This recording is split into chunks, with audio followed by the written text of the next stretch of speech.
Salam Rawamangun. Ya kita sampai di kita di acara Bakar 12.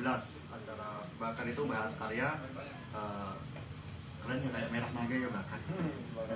Dan mohon maaf kepada teman-teman yang nunggu siaran kita di teman-teman di sini, juga teman-teman yang nunggu siaran kita di media sosial karena terlambat 1 jam. Gak apa-apa, acara sastra terlambat gak apa-apa juga, nggak usah dimarah-marahin, nggak usah dibikinin tulisan gitu. Hari ini kita akan peluncuran dan diskusi buku Martin Suryajaya, buku puisi 3T, terdepan, terluar, tertinggal, antologi puisi obskur 1945-2045. Jadi buku puisi ini sedikit menjelaskan, ada sebuah antologi puisi obskur berisi banyak penyair-penyair yang disebut oleh sang pengumpul sebagai penyair obskur. Jadi dikumpulkan dan diedit oleh Sulaiman H., seorang sejarawan lepas ya, sejarawan lepas dan rajin menulis di ahistory.org. Ada catatan epilog juga dari Laura Putri Laksmi, kandidat doktor La Tobe University. Jadi ini buku serius banget karena langsung ada 2 orang yang sejarawan dan seorang peneliti yang mencurahkan energinya khusus untuk memperhatikan buku ini dan menerbitkannya. Jadi ada beberapa penyair di buku ini, ada Ida Nasution, Siti atau Sri ya? Siti Kertapati. Nah, Siti Kertapati itu favoritku tuh, buku-buku puisi-puisi anak yang dibukukan di sini. Aku nggak tahu perannya Martin apa ya, karena di isi buku nggak ada Martin Suryajaya, cuma ada Sulaiman, Ida dan sebagainya. Mungkin biar laku kali ya ini, namanya Martin Suryajaya gitu. Mungkin Martin bisa jelasin ini awal kenapa bikin buku-buku kayak gini gitu.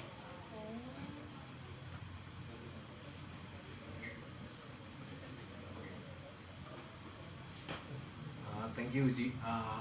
Sebenarnya kalau buku 3T ini awal mulanya kan aku tulis sekitar kapan itu ya, Februari atau Januari lupa, Februari lah. Jadi sebulan itu nulis buku ini setelah diskusi, aku ingat banget setelah diskusi dari waktu itu Bedah Karya juga kalau nggak salah, yang Hana Ramli atau Hana siapa tuh?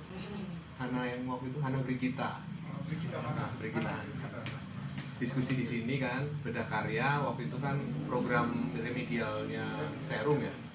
Nah, diskusi tentang satu novela ya, semacam novela itu ditulis oleh Hana itu, terus kemudian dibahas di sini, terus kita ngobrol-ngobrol. Nah, aku sama Doni itu ngobrol, Doni dari penerbit Anagram, tentang buku kritik sastra gitu. Jadi katanya penerbit Anagram mau bikin satu buku seri kritik sastra kayak gitu. Nah, aku punya naskah-naskah sih untuk mungkin bisa dibukukan seperti itu. Terus ketika pulang, aku coba baca lagi naskah-naskah itu dan aku ngeliat kayaknya kok masih banyak banget yang harus diperbaiki kalau memang mau diterbitkan gitu. Maksudnya itu berasal dari satu era yang mungkin agak lewat, udah agak lama dan pendekatannya juga masih kayak konvensional gitu. Dan rasanya perlu ditulis ulang gitu. Nah, ketika berusaha untuk menulis ulang itu, aku kepikiran gimana kalau aku bikin sekalian aja satu karya sastra yang juga adalah kritik sastra gitu. Jadi semangatnya dari awal itu semacam itu. Jadi kayak menulis suatu karya sastra yang muatannya itu lebih banyak ke kritik sastra, tapi bisa dikenali sebagai karya sastra juga kayak gitu. Nah, makanya terus kemudian aku bongkar-bongkar lagi naskah yang lama yang pernah aku tulis. Aku pernah nulis satu draft novel setelah Kiat Sukses Hancur Lebur itu, satu draft novel yang nggak jadi lah ya, maksudnya udah jadi sebagai naskah tapi nggak memuaskan gitu, dan di fragmen-fragmen yang merupakan persiapan dari draft itu ada beberapa penyair yang aku karang sendiri, terus aku buatkan puisinya gitu. Nah, dari ide itulah terus aku kembangin. Jadi kayaknya mendingan ngambil dari angle ini, ngambil dari angle kumpulan penyair yang terbuang, yang terempas dan yang putus dari sastra Indonesia gitu, dari sejarah sastra itu. Jadi di situ terus kemudian aku mulai membayangkan pertama-tama penyair-penyair model apa aja yang akan menulis puisi seperti apa gitu. Jadi berangkatnya mulai dari penyairnya itu seperti apa. Saya membayangkan dulu temperamennya, apakah dia pasif agresif misalnya, atau apakah dia punya semacam keinginan masuk ke dalam kanon tapi nggak bisa-bisa, dan seterusnya dan seterusnya. Jadi problem terkait juga soal kanonisasi kayak gitu. Nah itu yang kemudian aku reka-reka universe-nya, alam semestanya itu menjadi para penyair itu. Nah setelah jadi kira-kira gambaran karakternya seperti apa, baru aku nulis puisi di dalam karakter itu. Jadi ketika aku nulis misalnya kayak Siti Sundari, aku membayangkan menjadi seorang transgender yang tinggal di Solo dan membayangkan tentang erotisme dari sudut pandang itu, dan dalam konteks itu membicarakan juga tentang misalnya pandemi, tentang lockdown dan seterusnya.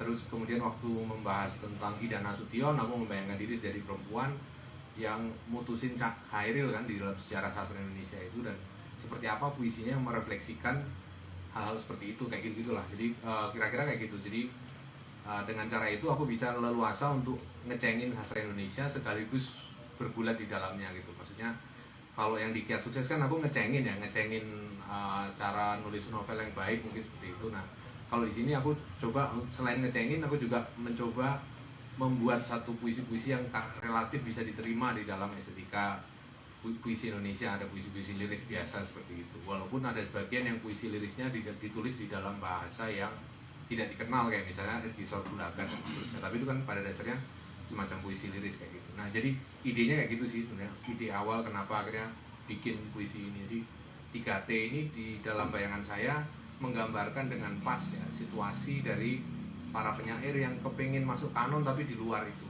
nggak pernah bisa masuk, atau sebagian juga nggak terlalu peduli dengan kanon tapi berada di luar kanon gitu. Jadi itu yang lebih mau aku tangkap di dalam buku itu, kira-kira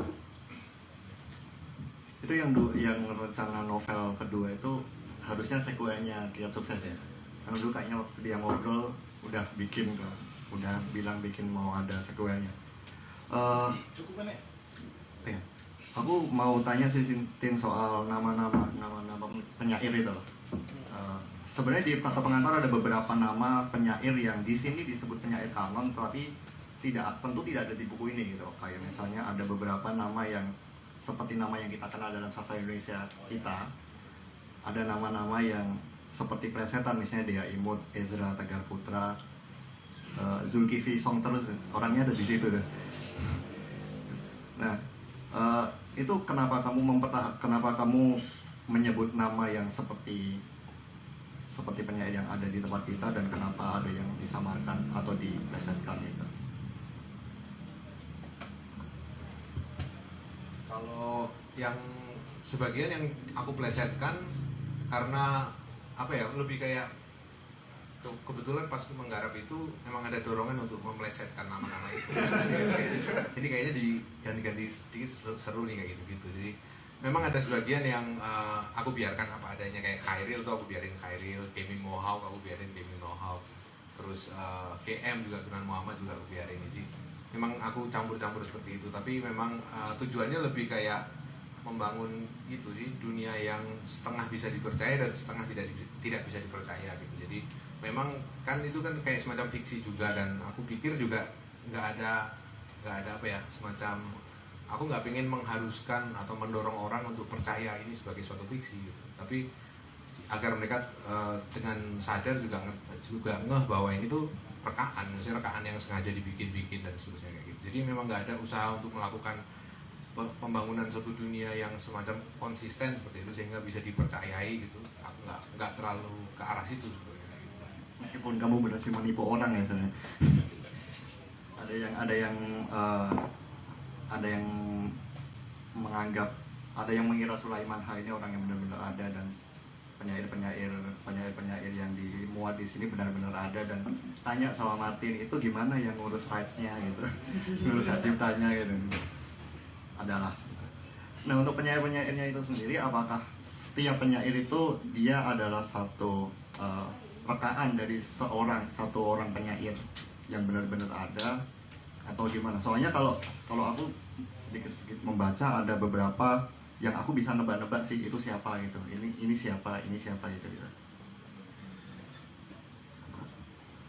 Memang kalau sebagian itu berasal dari apa yang sudah ada dalam sejarah sastra kita, kayak misalnya Yusrisal itu jelas sekali itu akarnya dari Afrizal Malna gitu ya.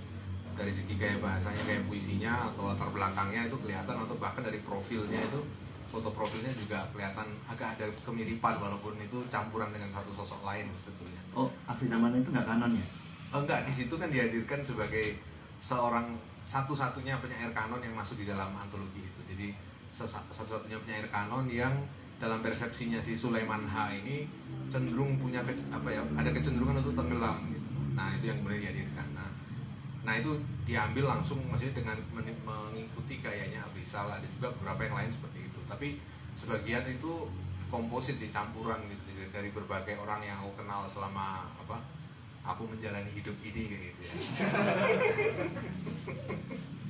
Dari macam-macam tempat lah, mulai dari teman dari waktu masih sering nongkrong di Taman Budaya Raden Saleh Semarang, sampai dengan teman-teman di kuliah filsafat, Berto juga tahu pastinya itu, sampai dengan sekarang ini. Jadi semua itu aku ramu, aku selipkan, yang aku golong-golongkan lah. Misalnya kayak Eriko Malagroid itu kan tokoh aktivis yang sangat suka posting puisi status di Facebook kan, yang itu itu dibangun dari orang-orang yang aku kenal selama aku ikut dalam perdebatan dengan masalah-masalah gerakan kiri dan seterusnya itu. Jadi banyak kecenderungan pasif agresif yang aku lihat. Nah itu yang kemudian aku ramu lagi menjadi sosok Eriko Malagroid itu. Misalnya kayak gitu, jadi campuran.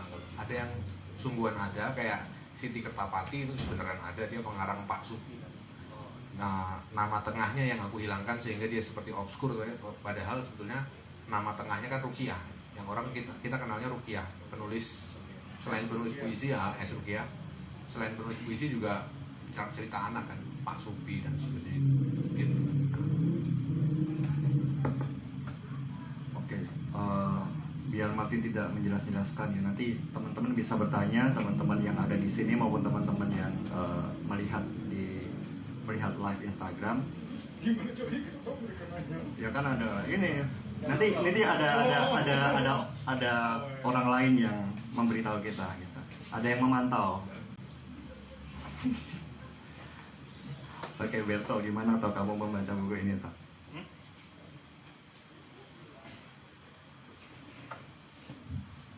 Ya, izinkan saya untuk memulainya dengan sebuah rekaman ya.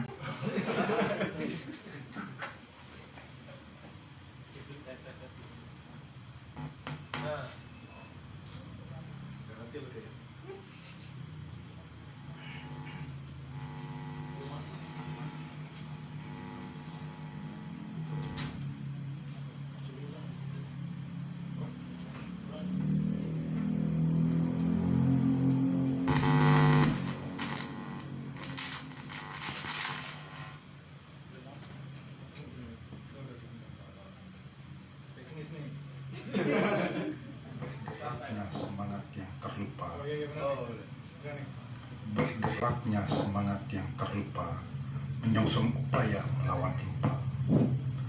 Sambutan setengah virtual, setengah verbal, dalam rangka terbitnya, terdepan, terluar, tertinggal.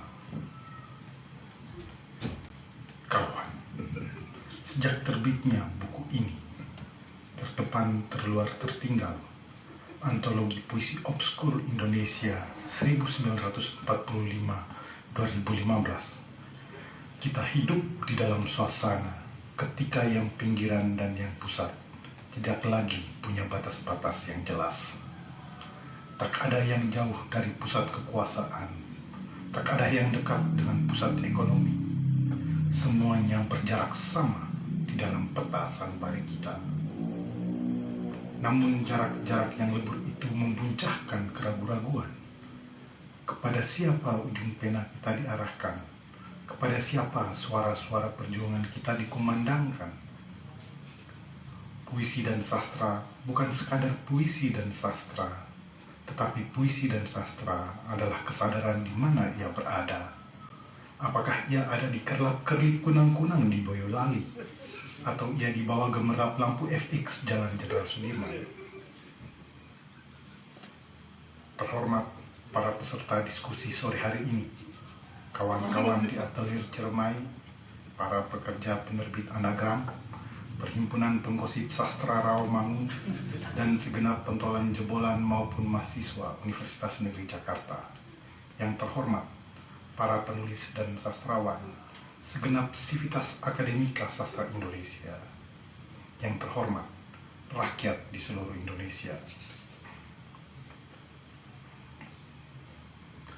Pertama-tama, saya ucapkan terima kasih yang sedalam-dalamnya kepada berbagai pihak yang telah mengundang saya pada acara diskusi sore menuju malam ini.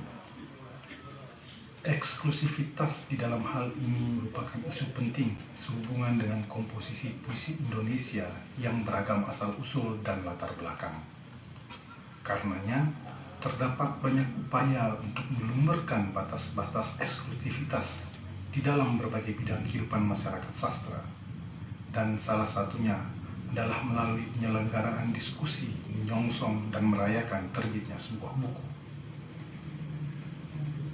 Sebagai bagian dari sastra Indonesia, sebuah buku sastra baru mestinya memiliki kemampuan untuk menjaring partisipasi, baik dari berbagai komunitas kerohaniawan sastra maupun dari kalangan awam sastra.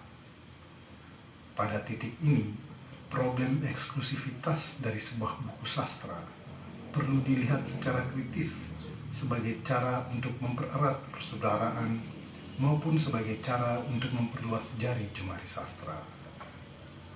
Mungkin karakter eksklusif ini tampil mengedepan pada buku-buku sastra terdahulu. Kendati demikian, belum selalu eksklusivitas dapat dianggap sebagai problem dasar dari keberadaan sebuah buku sastra di tengah rumah besar sastra yang dihuni oleh banyak orang dengan berbagai macam latar belakang. Bagi saya, eksklusivitas di sini lebih serupa bahasa lain dari problem pergaulan di antara mereka yang berada di dalam komunitas sastra dan yang di luar komunitas sastra. Walaupun problem pergaulan itu sendiri juga tak selalu dapat dianggap sebagai sebuah problem dan lebih serupa fenomena sosial.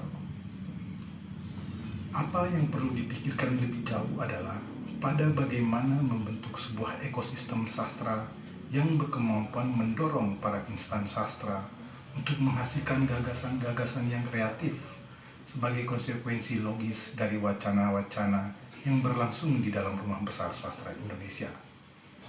Artinya kemudian, yang lebih penting adalah bagaimana menciptakan sebuah ruang bagi berlibatnya berbagai individu di dalam sastra Indonesia, dan bagaimana ruang itu dapat melahirkan kerjasama-kerjasama kreatif di antara para sastrawan. Bolehlah sekali waktu diskusi sastra berlanjut di bagian luar tempat ini demi segelas kopi dan 2 porsi kentang goreng, agar lahir sebuah karya bersama tentang masa depan sastra Indonesia. Anggaplah itu seperti ujaran puitik Saud Sitompul. Ada daun jatuh, tulis. Ada bau bobi panggang, tulis, tulis, tulis, dan tulis.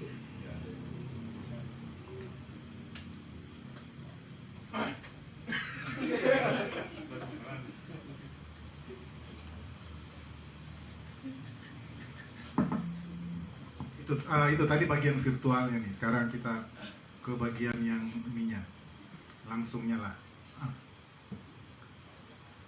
Mana sih tadi contohnya? Ya, teman-teman, saya tidak akan masuk lebih mendalam ya ke dalam buku karena bukunya dijual. Jadi teman-teman baca aja gitu. Itu tadi Doni bilang gue.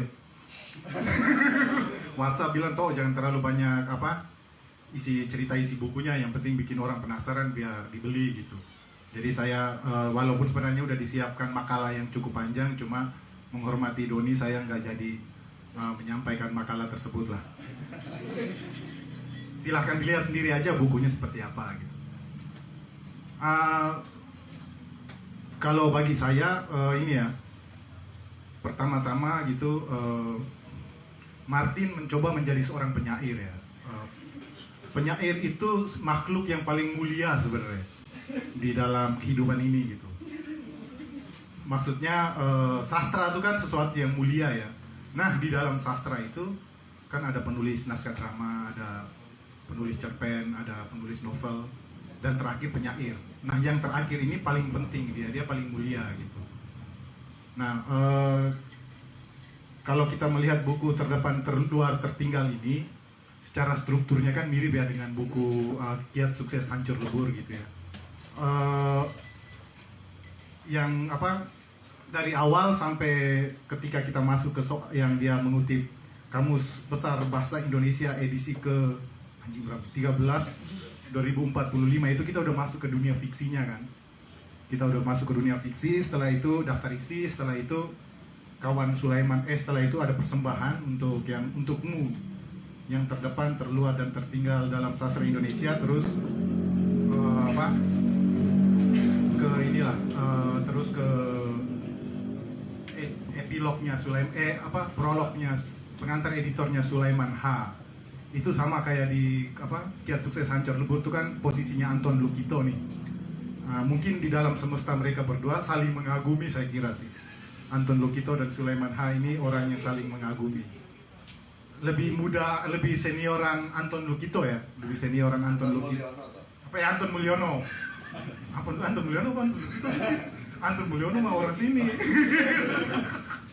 Pokoknya itulah, kita sebut saja AL gitu ya. Nah, dia tuh 2025 ya. Itu tuh kan 2025. Terus beberapa tahun kemudian Sulaiman H mengeluarkan Terdepan Terluar Tertinggal gitu. Jadi 20 tahun setelah Anton Lukito mengeluarkan buku Kiat Sukses Hancur Lebur, Sulaiman H mengeluarkan Terdepan Terluar Tertinggal. Jadi bayangkan Sulaiman H masih semester 1 di sebuah kampus di Jakarta, dia menemukan buku Kiat Sukses Hancur Lebur nih. Dia langsung terinspirasi lah dan ingin menjadi seperti editor dari buku tersebut gitu. Bahkan lebih dari itu pun bisa. Oleh karena itu dia bekerja keras selama 20 tahun mengumpulkan remah-remah puisi Indonesia dan lahirlah buku Terdepan Terluar Tertinggal gitu. Nah, dengan struktur kayak gitu sampai ke belakang, sampai ke Laura itu sebuah kesatuan fiksi gitu, sebuah kesatuan fiksi. Nah, di tengah antara Laura dan si Sulaiman, kita bisa membayangkan kan, ini kan sebuah teks terbuka banget nih, kita bisa membayangkan Sulaiman H sengaja meminta Laura untuk menulis epilog biar bisa PDKT juga bisa gitu. Dan di tengah itu tuh kan banyak banget puisi gitu. Nah, kalau melihat ini dengan Kiat Sukses Hancur Lebur, maka kalau saya pribadi itu melihatnya sebagai sebuah novel gitu. Membebaskan diri saya untuk masuk pada kemungkinan cerita gitu loh. Posisinya sebenarnya sama ketika misalnya kalau kita baca Max Havelaar tuh, di dalam Max Havelaar tuh ada satu puisi. Jadi sama-sama novel, tetapi di Max Havelaar cuma satu puisi, di sini banyak banget puisinya gitu. Sebagai penyair tentu saja saya tidak ingin Martin Suryajaya bisa menjadi penyair gitu loh dalam posisi ini gitu ya. Karena itu adalah sebuah posisi yang mulia sebenarnya. Sebagai penyair itu sebuah posisi yang mulia.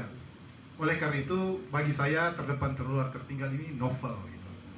Sebagaimana di Kiat Sukses Hancur Lebur tuh novel kan.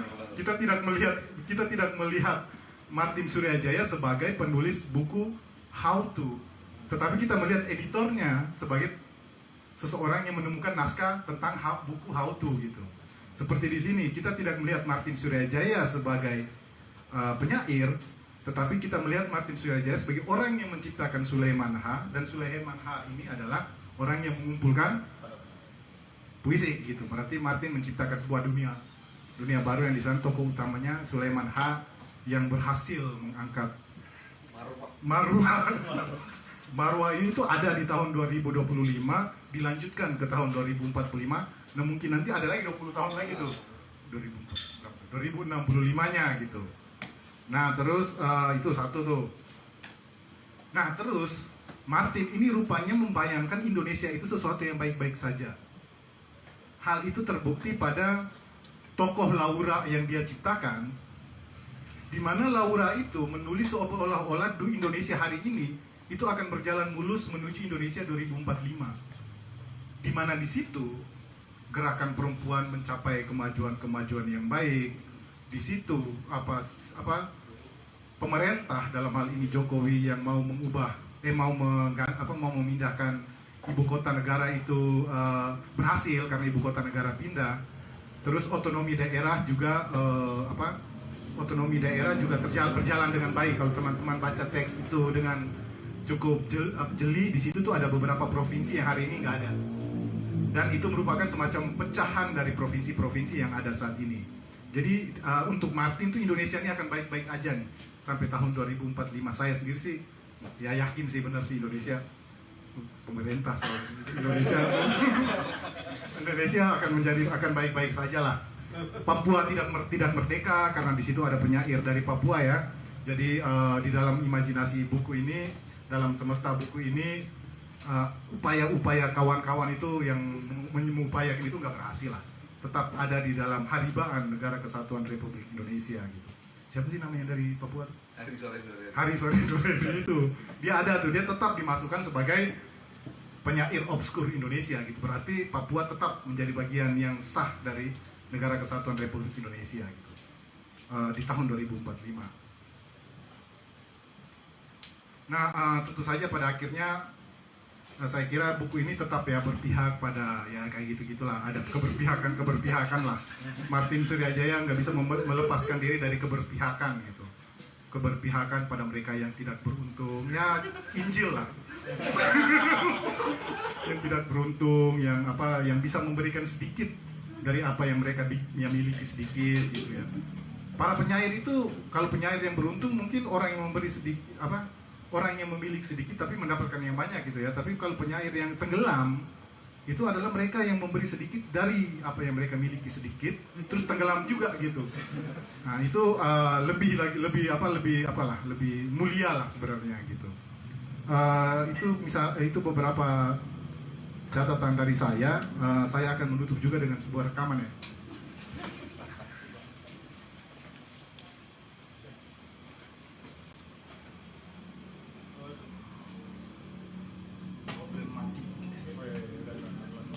Problematik eksklusivitas dan inklusivitas sastra lebih berkenan dengan problem mutu artistik dan estetik yang selalu mendefinisikan suatu karya dengan lebih berbobot dan yang lainnya kurang berbobot. Padahal karya yang disebut berbobot kebetulan saja merupakan karya beberapa temannya atau karya dari mereka yang dekat dengan corong-corong estetik tersebut. Ini dengan demikian mengandaikan adanya problem pusat dan non-pusat sastra. Banyak hal yang perlu dibenahi di dalam rumah sastra Indonesia. Dan oleh karenanya, karya-karya yang berupa meruntuhkan atau menghapus jarak tersebut, yang berupaya meruntuhkan atau menghapus jarak tersebut, adalah karya-karya yang mesti dilihat sebagai ajakan diskusi-diskusi lebih mendalam dan direct aksi yang lebih real. Oleh karenanya juga, saya berharap di dalam proses diskusi nantinya dapat dibentangkan ide-ide upaya penghapusan jarak itu yang tiada habis-habisnya, seperti yang digambarkan oleh Buyung Saleh Puradi Sastra dalam puisinya di tahun 1945. Sekedar permintaan, tidak terlampau aku meminta dari hidupku kini di sini, dan tak kutolak beban derita yang merusakkan ruh dan jasmani. Aku sekedar meminta cinta penuh dan padu, mutlak dan murni, mengisi hati semua kita, keturunan Adam di bumi ini. Aku ingin yang segala makhluk penuh kasih antara sesama, bahagia hidup seimbang tenang. Aku yakin segala yang buruk bukannya sifat untuk selama, pasti nanti kebaikan kembang. Demikian sambutan ini kami sampaikan, dan semoga segala yang hadir di sini dapat tetap menatap awan di dalam gelap.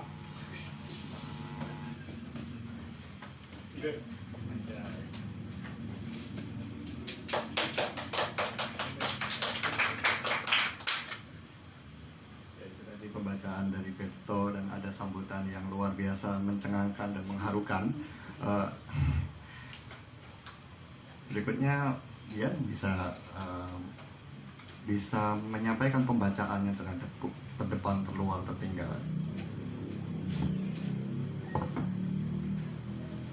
Ya, tadi kalau misalnya Bang Bento mengatakan ini lebih terasa seperti novel, saya mendapat ini seperti panggung teater, di mana ada tokoh Sulaiman dan kemudian dia berinteraksi dengan Laura.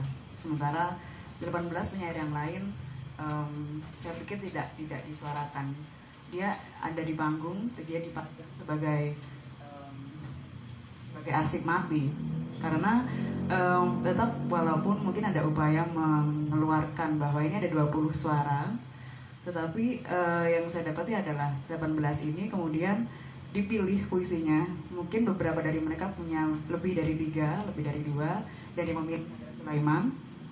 Begitupun juga deskripsi tentang siapa mereka itu dituliskan oleh seorang Sulaiman.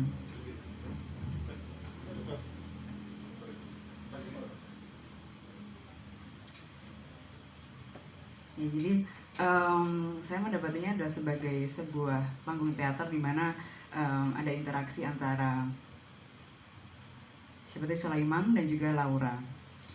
Dan untuk menjadi sebuah diri, 18 penyair ini belum menjadi diri, tapi hanya seperti yang saya sampaikan tadi, seperti arsip-arsip yang dikumpulkan dalam payung obskuritas yang itu juga didefinisikan sendiri oleh Sulaiman. Saya coba mengklasifikasi beberapa apa sih yang menurut Sulaiman ini obskur gitu. Jadi hubungannya ada terkait dengan industri penerbitan, terus kemudian juga bagaimana media massa masih yang lokal itu termasuk dalam permasalahan obskur, dan kemudian jumlah karya produktivitas itu menjadi permasalahan juga dianggap di sini, dan kemudian satu mungkin genre yaitu puisi anak menjadi satu hal yang obskur selain hal itu. Dan kemudian juga satu hal lain adalah kekacauan administrasi untuk Yayasan Pancaroba. Kemudian ya bahwa yang saya baca mungkin sekilas upaya untuk menciptakan Sulaiman sebagai seorang yang berusaha memutuskan tradisi penggagahan dalam suatu bunga rampai yang dia bilang seperti monumen-monumen, tapi kemudian juga sudah dikritik oleh Laura bahwa dia ada kecenderungan mesianik yang dia merasa itu dia bisa menyelamatkan para penyair-penyair yang obskur ini dengan memasukkannya ke dalam bunga rampai. Dan saya pikir itu memang mungkin kecenderungan-kecenderungan yang ada saat ini juga. Dan kemudian beralih ke Laura, saya mendapati bahwa mungkin ini bisa dibaca sebagai ironi atau simplifikasi. Dan artinya bahwa Laura, apa yang dia sampaikan 3 poinnya tentang representasi perempuan, kemudian kewilayahan, dan juga rasisme, itu sebenarnya isu yang saat ini sedang diperbincangkan. Paling tidak selama 5-8 tahun terakhir lah, misalnya kayak waktu di lembaga-lembaga manajemen seniman atau sastra itu biasanya kalau Anda misalnya mendaftar dan kemudian ada perempuan dan berasal dari kawasan timur, itu menjadi poin tersendiri. Itu biasanya terjadi sekitar 5-8 tahun terakhir. Tapi kemudian saya membayangkan saat apakah 2045 isunya masih sama seperti saja. Jadi mungkin bahwa itu sebuah stagnansi, sebuah ironi stagnansi di mana ya kita udah jalan 20 tahun, 2 dekade dari saat ini, tapi isunya masih sama, tapi bisa juga seperti entahlah, saya mengekspektasikan lebih besar saat mendapati ada entry KBBI di depan. Saya berspektasi bahwa ada perkembangan juga nih, tidak hanya di entry itu, tapi juga permasalahan apa yang mungkin bakal diangkat oleh Laura, tapi ternyata isunya juga yang sekarang-sekarang aja. Jadi itu mungkin bisa dibaca sebagai ironi, tapi juga simplifikasi dalam artian bahwa apakah memang di tahun 2045 bentuk-bentuk puisi juga masih akan sama seperti ini saja? Kemudian wacana yang dikaji oleh seorang peneliti sastra juga akan masih segini-segini saja. Kemudian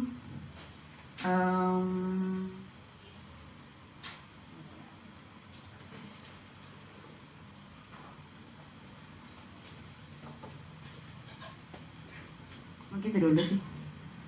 Bisa dipancing lagi mungkin. Soal pusat daerah itu yang dipersoalkan oleh Berta itu berarti masih dalam di sini masih terasa ya? Iya, jadi itu kan menjadi alasan kenapa beberapa penulis termasuk dalam kategori obskur asal mereka, dan kemudian juga dibahas oleh Laura, tapi kenapa istilahnya obskur masih juga orang-orang Jakarta, orang-orang Jawa juga. Nah, permasalahan itu atau isu itu menjadi hangat saat ini, baik di sastra ataupun seni. Tapi kemudian saya membayangkan bahwa kita sudah banyak isu dalam, misalnya sekarang aja ada pandemi, dan itu isu global. Dan kemudian apakah 2045 kita masih hanya memusingkan itu saja? Itu sih yang saya pikir mungkin satu titik kita ironi, karena kita stagnasi, ide kita berhenti di situ saja sampai tahun 2 dekade berikutnya. Tapi mungkin juga saya berekspektasi yang lebih sih sebenarnya. Ada yang 2045 isu apa sih tentang sastra yang lebih baru daripada sekarang. Jadi mungkin ada ekspektasi nggak ketemu, tapi mungkin bisa diklarifikasi nanti sih. Jadi sebenarnya 2045 itu kan bukan. Jadi 2045 itu kan sebenarnya satu momen juga, momen 100 tahun Indonesia kan, bukan hanya bicara soal sastra, tapi soal Indonesia juga. Tadi sudah disinggung oleh Berto gitu loh. Nah, dalam perkembangan, dan di situ juga kita ketika kita bicara soal Indonesia, kita juga bicara bukan hanya bahasa, bukan hanya sastra, tapi bahasa juga. Dan perkembangan bahasa itu apakah entah Dian atau Beto apakah merasa ada satu kemungkinan atau satu perkembangan ketika kita sudah masuk ke masa-masa setelah tahun 2020 dalam perkembangan bahasa dalam terdepan terluar tertinggal ini. Bahasa Indonesia setelah 2020. Kemungkinan itu kan disodorkan di awal dengan ada entry tentang obskur, dan yang saat ini di KBBI yang edisi 5 memang belum ada kata obskur. Begitupun juga yang edisi daring juga belum ada. Itu satu hal yang ditawarkan sebenarnya, bahwa akan ada entry kata ini begitu di tahun 2045. Tapi kemudian bahwa secara bahasa juga saya melihat bahwa bentuk-bentuk puisinya kemudian tidak ada permainan atau lompatan yang luar biasa begitu loh dalam. Kok saya mendapati bentuk-bentuk yang sama saja dari tahun 1945 sampai 2045, kok bentuknya itu aja. Sementara kalau misalnya beberapa, misalnya saya pernah membaca penulis tentang naskah drama yang dia memang sudah menggunakan bahasa-bahasa seperti menggunakan emoticon, menggunakan stiker itu di dalam dalam dialog naskah drama itu. Nah itu tadi tidak saya temukan di sini. Saya melihat bahwa ada kok sama saja ya dari 1945 sampai 2045 nggak ada perkembangan bahasa secara yang teknologi atau bagaimana, nggak ada. Suara dari para penyair sebelum hari ini dengan penyair setelah hari ini, apakah ada rasa perbedaan atau itu suara mati nih? Itu adalah suara yang dipilih oleh Sulaiman sih maksud saya. Jadi bahwa ya semuanya saya bilang tadi, puisi yang dipilih ini puisi yang dipilih oleh seorang Sulaiman. Kenapa itu dimasukkan ke dalam ini, dan kemudian yang mengatakan bahwa dia lahir di mana, kemudian apa yang sudah dialami oleh para penyair ini juga deskripsinya dari Sulaiman. Dan jadi tentang suara saya tidak begitu mendapati ada suara dalam puisi itu. Dan apakah kemudian ada perkembangan atau perubahan, juga tidak ada lompatan atau sesuatu yang signifikan. Karena misalnya tentang Bambang Lokajaya, dia ya berbicara tentang hal-hal yang itu kan yang paling 2004, yang paling dekat dengan 2045. Tetapi yang dibahas juga tentang doa, dan saya berpikir apakah tahun 2045 masih akan ada orang yang berdoa gitu sih. Jadi kayak gitu. Seperti itu saya. Ya, saya kira karena saya memperlakukan ini sebagai sebuah novel ya, sebuah fiksi, sebuah dunia dari Sulaiman H yang sebenarnya ada hubungan sama si Kiat Sukses Sancur Lebur. Maka dan juga ini kan antologi puisi obskur. Jadi ini novel tentang sesuatu yang obskur di masanya gitu ya. Jadi tentu saja Indonesia itu berubah banget di tahun 2045 ya. Sekarang anak Jakarta Selatan bahasa Indonesia campur bahasa Inggris akan lebih canggih lah. Akan campur dengan bahasa Swahili saya kira di tahun 2045 ya. Tetapi di masa itu akan ada orang-orang yang stagnan. Karena ini obskur ya. Karena ini sesuatu yang obskur dan mereka akan katro dengan sendiri. Jadi kalau kita mau ngecek nih ya, puisi zaman sekarang tuh ada juga yang puisi yang tetap seperti Nyiur Melambainya Pujangga Baru gitu loh. Itu tetap ada gitu. Nah ini Bambang Lokajaya yang menulis di tahun 2045 itu mirip dengan puisi yang ditulis di tahun 99. Artinya tuh dia semacam kayak dia buku yang dia tetap aja gitu loh, tetap aja kayak buku yang dia terima di tahun gitu, yang referensi dia terima di tahun gitu, referensi yang ada terlambat, rendernya tuh lama gitu loh, render sampai di tempatnya tuh lama gitu. Jadi di luar situ pasti menurut saya ini kan, makanya saya membayangkan sebagai novel tuh karena itu tuh, karena misalnya ada wilayah misalnya sebangsa Kemang mah baru di 2045 memaju banget gitu. Cuma di masa dunianya Bambang Lokajaya, Bambang Lokajaya ini paling termuda lah ya di antara para seniman para penyair di sini ya. Dia kan puisinya tuh tahun-tahun segitu tuh, tahun-tahun 2045 yang ada di sini kan 2034, 2041. Kan ini kan kayak semacam sejarah sastra ya. Bustaman Albino tuh senior atas, satu angkatan di atas dia, terus seterusnya. Nah, Bambang Lokajaya ini ya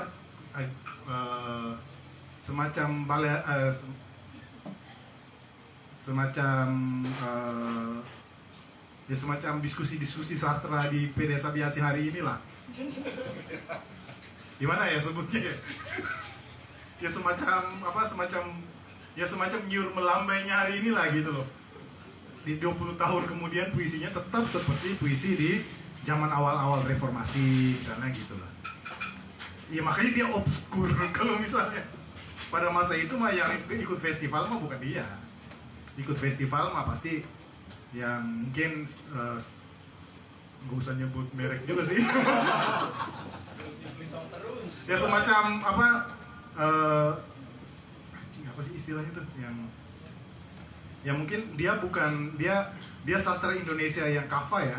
Bambang Lokajaya ini sastra Indonesia yang kafa, sedangkan mungkin pada masa itu penyair yang menggunakan bahasa Indonesia yang paling update di masa itu, bahasa Indonesia dengan diksi-diksi baru, bahasa Indonesia dengan diksi-diksi yang lebih canggih, itu nggak masuk dalam buku ini gitu. Mungkin dia masuk dalam buku yang mungkin diterbitkan Lontar masa itu, gitu loh.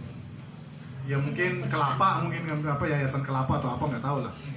Semacam Yayasan Lontarnya masa itu adalah Yayasan Kelapa, bisa jadi semacam jadi Bambang Lokajaya ini nggak masuk nih di dalam misalnya himpunan puisi Indonesia 2000 sampai 2045 terbitan Yayasan Kelapa di Indonesia yang dwi bahasa. Sedangkan ini kan bahkan waktu itu mungkin tri bahasa ya. Sedangkan kalau ini cuma Indonesia aja gitu. Kira-kira gitulah. Ada mau nambahin? Ya kalau memang waktu nulisnya tuh ada semacam bayangan tuh gimana kalau bikin yang sifatnya tuh betul-betul kayak cyberpunk lah, maksudnya kayak masa depan yang penuh digital, penuh kayak cyborg atau manusia itu udah separuh cyber, separuh manusia beneran. Tapi aku pikir lagi tema utamanya kan sebetulnya lebih ke ini ya, terdepan terluar tertinggal, jadi yang memang agak-agak katro gitu, memang ada dari lingkungan kultural sastra yang agak terpinggirkan dalam pengertian itu ya, referensi dan seterusnya, sehingga aku nggak mungkin tiba-tiba bikin sosok penyair yang sangat-sangat katakanlah sangat ini ya, menguasai berbagai bahasa, karena begitu seperti itu nanti jatuhnya ya tadi yang dibilang Berto, jadi kayak kelihatan kayak tidak lagi tertinggal gitu. Jadi aku makanya kemudian yang dihadirkan itu tokoh-tokoh kayak si Bustaman Albino, terus kayak si Bambang Lokajaya gitu-gitu. Jadi dari segi itu, dan cenderung lebih kayak penyair yang telat gitu ya. Maksudnya era-era yang sebelumnya sebenarnya gaya-gaya seperti itu tuh sudah dikenal katanya di Jakarta sejak tahun 70-an, 80-an, 90-an gitu. Nah, itu di sini barusan disuarakan lagi gitu oleh si para penyair-penyair di situ. Kira-kira gitu sih. Oh, setelah ini aku ngasih ruang untuk teman-teman bertukar pendapat, pertanyaan, bertukar tangkap dalam lemas. Tapi ada satu pertanyaan ini Tin, di live. Pertanyaannya dari akun A Farewell to Arms Hemingway. Apakah 3T ini juga seperti karya anak mama yang tajir punya waktu luang buat nulis buku? Silakan. Ada juga pertanyaannya. Apa ya, 3T sebetulnya ini proyek lama sih, kan tadi aku ceritain dari sejak tahun 2018 itu ya. Kayak aku kepengen, bahkan sejak Kiat Sukses sebetulnya, ide awalnya kan aku pengen menceritakan sastra Indonesia kepada sastrawan Indonesia kan. Proyek utama, proyek besar itu sebetulnya gitu ya, membuat suatu cermin di mana sastrawan Indonesia itu bisa melihat gitu. Nah, aku sendiri nggak memandang diriku sebagai seorang bagian dari sastra Indonesia, jadi kayak aku tuh kayak orang luar gitu. Makanya di sini pun pendekatannya lebih kayak gitu, lebih kayak aku mengkoleksi penyair lah gitu, daripada menulis puisi gitu.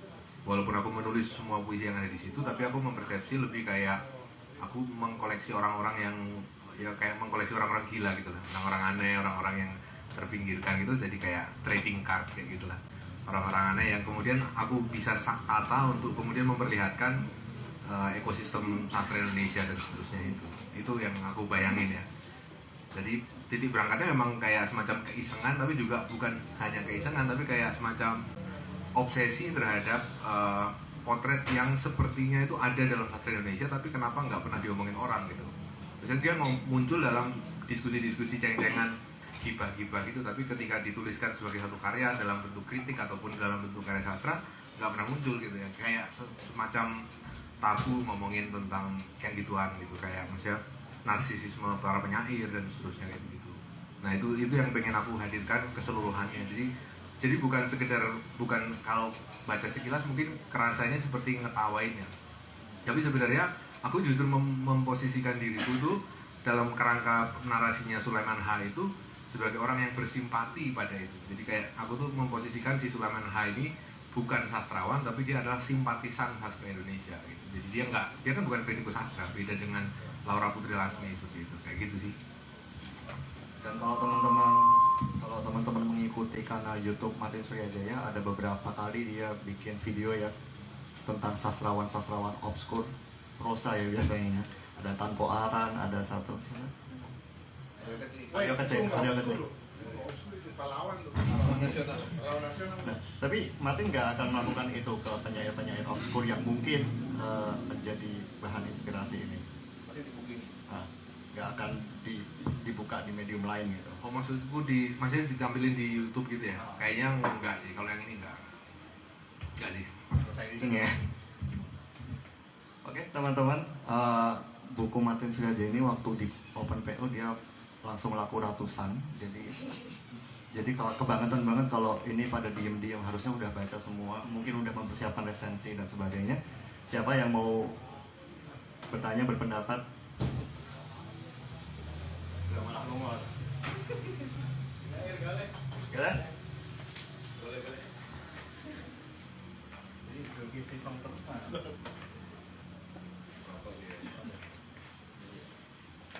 Iya, terima kasih atas kesempatannya Mas Uji. Aku udah baca semuanya, itu menarik banget ya. Ini memperkaya khazanah kesusastraan Indonesia gitu. Dia memberi warna baru gitu. Karena kalau sebagai pembaca gitu, aku mencari bentuk-bentuk seperti ini gitu di sastra Indonesia gitu. Kalau misalnya di luar itu aku pernah baca kan karyanya Filamatas gitu ya. Lalu bentuk-bentuk ensiklopedik yang Borges yang sejarah aib gitu. Nah ini aku merasa terwakili gitu, seperti bentuk-bentuk yang seperti ini gitu, bentuk ensiklopedik gitu.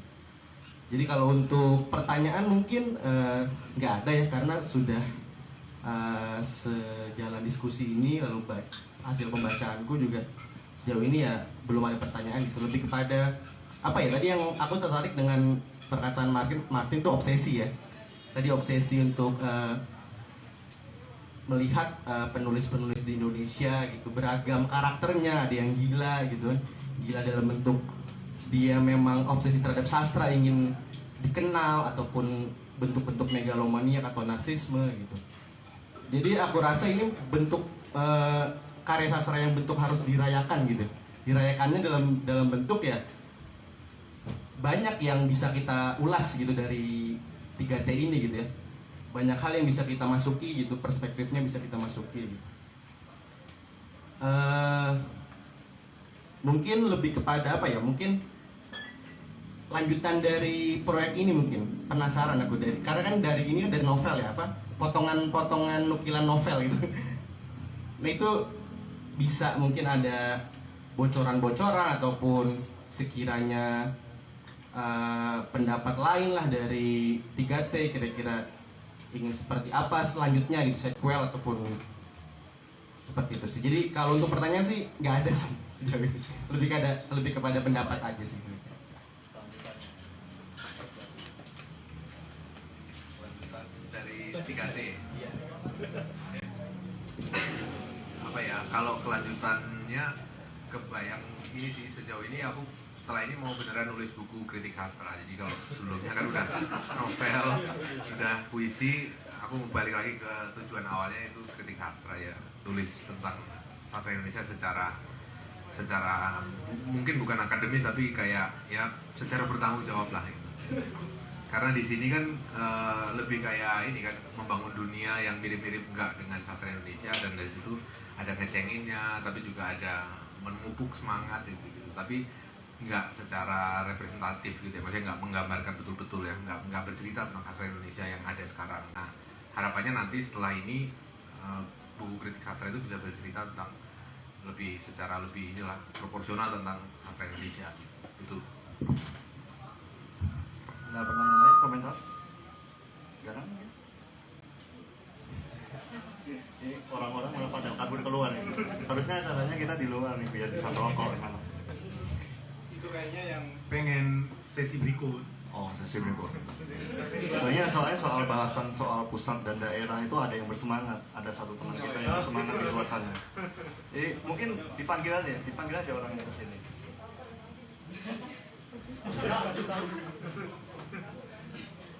Ini ya mungkin Safar, mungkin Mas. Nah, Bung Safar, tadi ada pertanyaan dari Instagram ya. Bagaimana imajinasi futuristiknya Bung Safar melihat buku terdepan terluar tertinggal gitu. Maksudnya misalnya kalau Bung Safar menjadi seorang pembaca di tahun 2045 yang menemukan buku ini, kira-kira posisi Bung Safar tuh di mana gitu. Di Banggai apa di Jakarta? Di Banggai apa di Jakarta? Di pergaulan sastra Rawamangun apa pergaulan sastra Kemang? Di pergaulan sastra PDS HB Yasin apa pergaulan sastra Salihara, kira-kira gitu. Atelier. Saya nggak yakin tuh 2045 atelier masih ada tuh. Tapi memang membaca buku ini ya, saya agak malas sebenarnya baca buku pengantarnya si Sulaiman H gitu. Tapi karena ada Martin Surajaya namanya sih, saya baca. Saya berusaha baca, dan itu semua diruntuhkan dengan epilog dari perempuan Laura itu.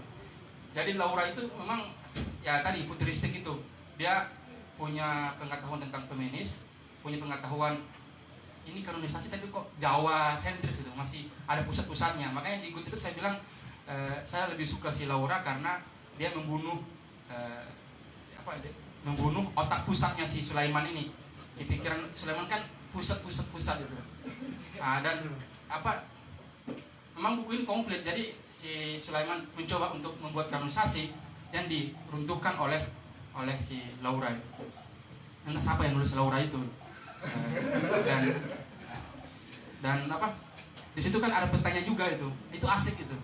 Dan saya belum menemukan ada peta seperti itu karena saya cek di Google Chrome Nongkrong ya, kurang sih. Ini daerah masalahnya. Bukan pusat yang ngomong. Anjing. Jadi di situ kentara sekali. Jadi Laura membuat narasi juga yang cukup baik dan mempetakan puisi penyairnya itu. Dan lagi-lagi Sulaiman H di tahun 2045 sama seperti yang membuat barusan kemarin itu kanonisasi yang gagal itu. Siapa namanya? Gitulah. Jadi buku ini kalau tidak ada Laura tidak berhasil menurut saya. Terima kasih. Laura alias Bertol.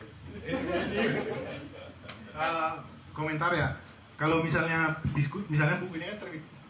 Kalau misalnya kita ngikutin imajinasi Martin kan buku ini tahun 2045. Nah, berarti kan diskusi peluncuran bukunya di tahun ya katakanlah 2046 lah ya atau 2045 juga. Nah, kira-kira kita di atelier apa di mana gitu? Di tahun 2045. Di pusat bahasa kalau saya kira. Di Kalimantan. Di pusat bahasa saya kira posisinya itu. Karena maksudnya gini Citin, maksudnya membaca terdepan, terluar, tertinggal dan juga untuk saya dikit-dikit kita sedikit lebur itu yang dibutuhkan tuh imajinasi futuristik. Sama seperti kalau kita membaca sejarah itu kan membutuhkan imajinasi historis ya. Nah buku ini tuh kita butuh kayak gitu. Jadi misalnya nih kalau ini terjadi di tahun 2046, saya ini Narudin Pituin lah. Kira-kira gitu loh. Jadi kita semua di sini itu teman-temannya Narudin Pituin gitu loh. Ketika kalau diskusi ini benaran seperti fiksinya terdepan, terluar, tertinggal gitu. Kita ada semacam di seminar apa gitu yang dibikin badan bahasa lah. Ada orang badan enggak ada ya? Gue mau nanya kalau gitu toh. Menurut lo di tahun 2045 apakah style cover buku itu akan kayak gini? Atau ini cuma anakronisme doang toh? Ini dari sisi desain ya kalau gue ngelihatnya ya. Ini kalau gue ngelihat cover kayak gini secara komersil agak kurang gitu. Terlalu bingung gue memaknainya, lo pakai kolase terus gimana gitu kan? Buruk ya. Hipster. Anak hipster di masa itu yang bikin tuh udah canggih banget lah. Saya sendiri tentu saja nggak bisa membayangkan ya, karena saking majunya gitu di masa itu ya. Tetapi karena ini adalah buku tentang sesuatu yang obskur, sesuatu yang selalu terlambat, sesuatu yang tertinggal dan juga sesuatu yang apa sih yang namanya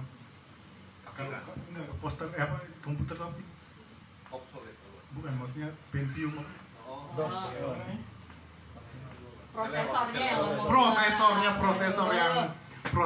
prosesor yang agak jadul ya.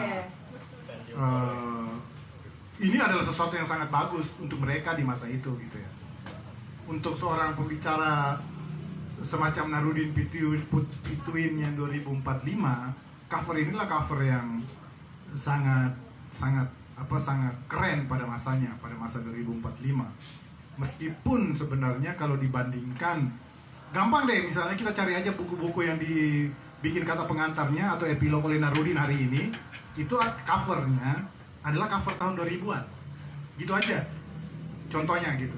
Maka cover buku ini itu adalah cover Narudinnya tahun 2045 yang sebenarnya dibikin di untuk tahun 2020 itu sesuatu yang cukup bisa kita nikmati dengan baik ya, meskipun nggak ada omeprazol dan lain-lain di sini.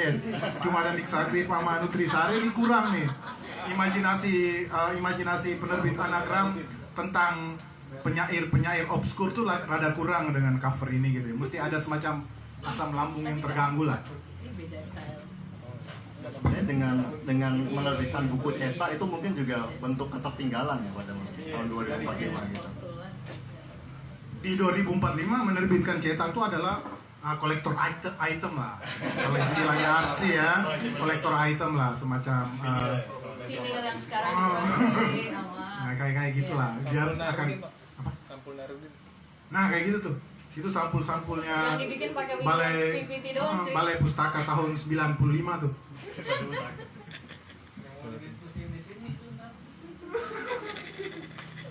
Bodoh amat kok kenal. Oh, Zulkifli Song terus mau ngomong. Iya.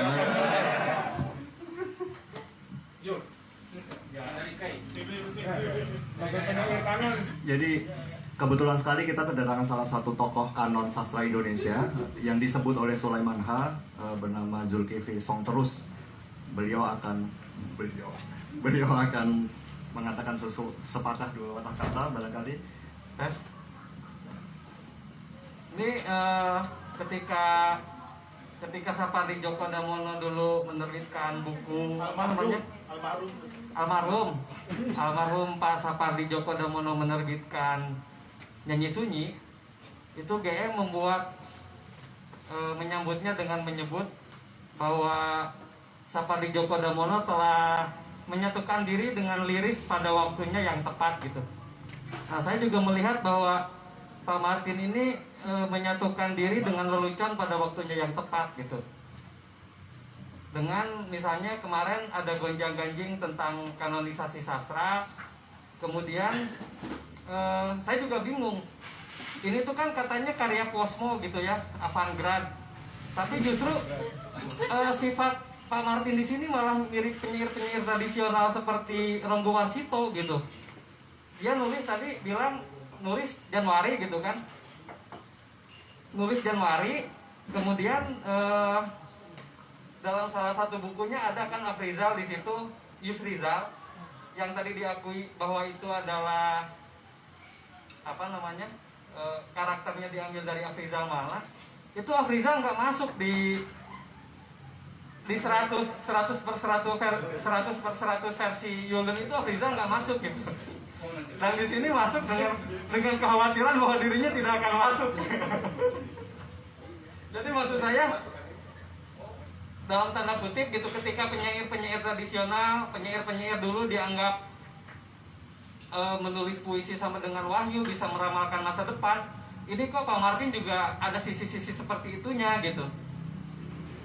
Apa yang dia ucapkan dengan menyebut meraba denyut nadi tersembunyi sastra Indonesia atau apa gitu, itu tampak betul di sini. Dan saya sebagai orang yang menulis puisi merasa terhibur sekaligus terhibur sekaligus minder gitu dengan puisi-puisi macam begini gitu. Nggak usah minder, Bung Martin mah novelis, bukan penyair. Itu yang tadi ku soroti dari omongan Pak Berto. Jangan sampai ini kepenyairan itu kan lapaknya sempit gitu kan. Udah sempit desek-desekan pula gitu. Udah sempit desek-desekan, ini malah masuk ke situ gitu. Aduh. Kalau aku kan paling enggak udah pernah ikut residensi gitu kan. Cuma ini yang udah mau residensi disebut juga di situ kan. Maksudnya beri lapak lah kepada teman-teman yang lain gitu.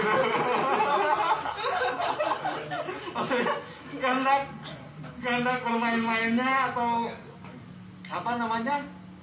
hasrat meramaikannya satu sisi asik, tapi satu sisi juga mengancam gitu. Mengancam ya ekosistem yang selama ini belum baik-baik amat juga. Itu aja sih, ditodong ngomong begini bingung. Ya, Zul, saya jawab, coba ini yang menanggapi ya. Ini kan judul bukunya Martin ini, Terdepan, Terluar, Tertinggal, Antologi Puisi Obskur Indonesia 1945-2045. Jadi tetap, misalnya contoh tadi ya, di dalam buku Max Havelaar, Multatuli itu ada puisi. Satu puisi di tengah, satu puisi di belakang.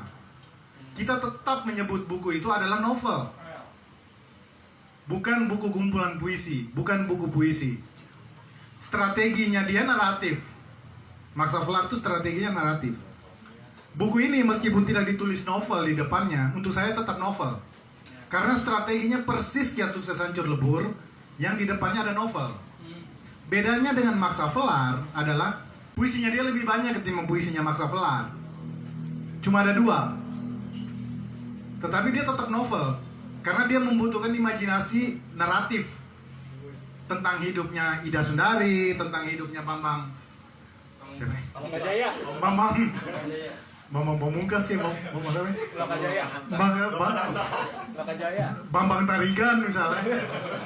Nah misalnya gitulah, maksudnya karena keseluruhan kalau misalnya bukunya, katakanlah bukunya Indonesianus gitu ya, kawan saya Gemi Mohak gitu misalnya, ada prolog, ada epilog yang bukan bagian dari fiksi gitu loh. Kalau Martin, prolog dan epilog itu bagian dari fiksinya. Jadi sudah dibangun sebuah imajinasi oleh kita mesti membayangkan Sulaiman H itu kayak apa sih di 2045 gitu loh. Aku bayangin kalanya kayak Sulaiman Jaya. Oh ya. Bisa jadi. Tapi kalau aku sih membayangkan Sulaiman H itu mirip ya Gusmu lebih bagus lah, lebih ya di bawah dikit gitu lah dari Gusmu ya. Maksudnya ketika kita membaca, bahkan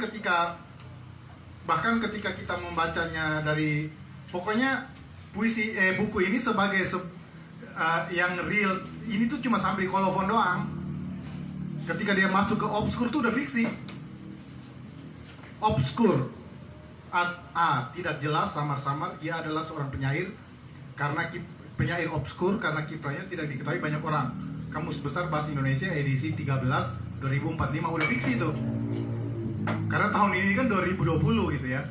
2020 udah fiksi, udah semacam science fiction gitulah. Semacam science fiction tapi apa?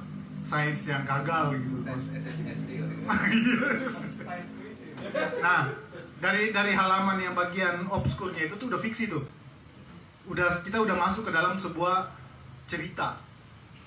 Imajinasi, kita udah masuk ke imajinasi, kecuali kalau mengutipnya Kamus Besar Bahasa Indonesia tahun ini atau tahun lalu lah gitu ya. Apa? Atau Purwada Minta gitu misalnya. Itu masih real. Jadi kerealan buku ini tuh cuma sampai di kolofon doang. Penerbit Anagram, oh iya penerbit Anagram ada Doni yang baru bertunangan. Selamat ya Don ya. Ternyata berkiprah di dunia penerbitan itu menjanjikan loh. Contohnya Doni. Nah, realnya itu cuma sampai situ kalau menurut saya. Ketika obskur tuh udah mulai fiksi, kita mesti membayangkan kayak ada pertemuan, ada sebuah semacam simposium lah, semacam simposium yang dibikin Badan Bahasa di tahun itu, di tahun 2044, yang mengundang semacam Ivan Laninnya tahun segitu, yang mengundang semacam guru besar linguistiknya UI tahun segitu, untuk menentukan bahwa apakah lema obskur masuk ke dalam KBBI gitu. Kita mesti membayangkan itu dulu tuh. Apakah pusat bahasa itu ada di Rawamangun atau pindahnya ke Samarinda, kita nggak tahu ya. Biasanya dia pindah ke Samarinda karena ibu kota Indonesia pindah gitu ke Kalimantan menurut Laura ya. Nah maksudnya fiksinya tuh dibaca dari awal sampai akhir gitu, dari situ sampai ke belakang yang memang terakhirnya apa sih? Nggak alam terakhir. Oh maaf baru bisa segininya si Laura itu. Nah itu tuh semuanya memang Pasar Minggu LPL apa sih? Oh iya. Pasar Minggu Laura Putri Lasmi itu kan semuanya, dan dia menulisnya di tahun akhir tahun 2000 Oktober. Wah gila 28 Oktober 2045 loh. Sumpah Pemuda tuh. Dia nulisnya pada waktu Sumpah Pemuda di tahun itu gitu ya. Jadi coba bayangkan, jadi kalau misalnya kalau tadi saya bilang aneh juga ya, salah nih Tim. ada salah nih secara strategi fiksi itu salah nih.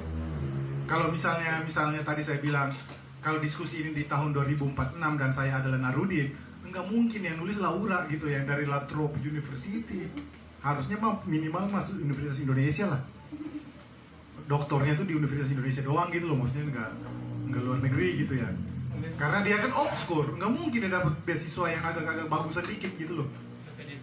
Ya minimal LPDP dalam negeri gitu. LPDP dalam negeri ya. Semacam itu gitu, maksudnya oleh karena itu menjawab tadi sih sejauh ini Martin masih novelis kalau menurut saya gitu. Perbedaannya dengan Multatuli cuma menghasilkan 2 puisi di dalam bukunya, sedangkan Martin 18 kali 3.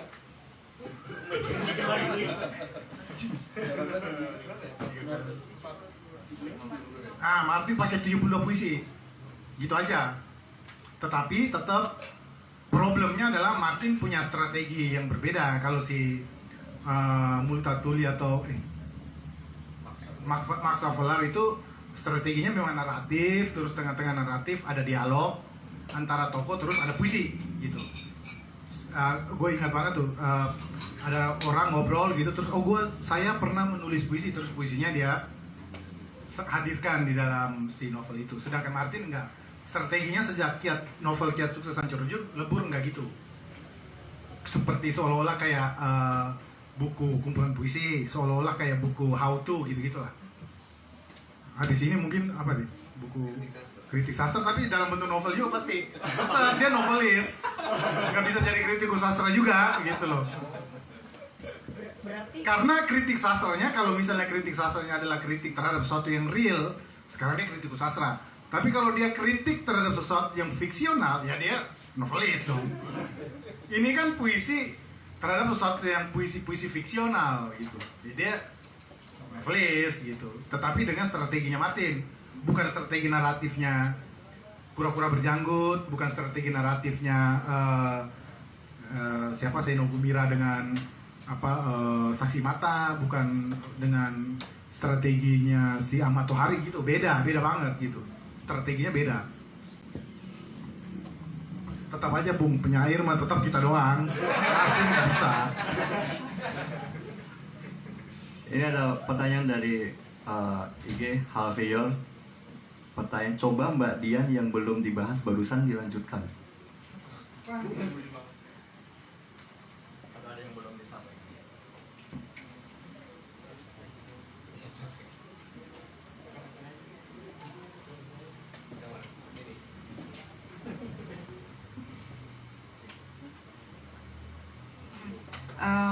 Saya tadi kurang tahu apa yang dimaksud, apa yang belum dibahas, tapi mungkin ya ada satu atau beberapa hal yang mungkin sedikit bertanya juga pada akhirnya. Mungkin yang pertama tentang siapa sih sebenarnya kemudian membuat gambar profil dari masing-masing penyair, dan kenapa tidak dimunculkan juga, kenapa tidak membuat sebuah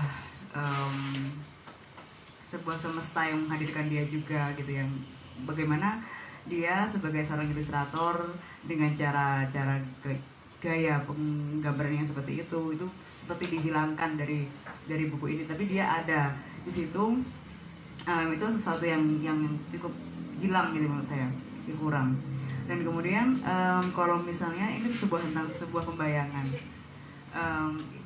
baik bahwa ini sebuah kumpulan puisi untuk orang-orang yang tertinggal.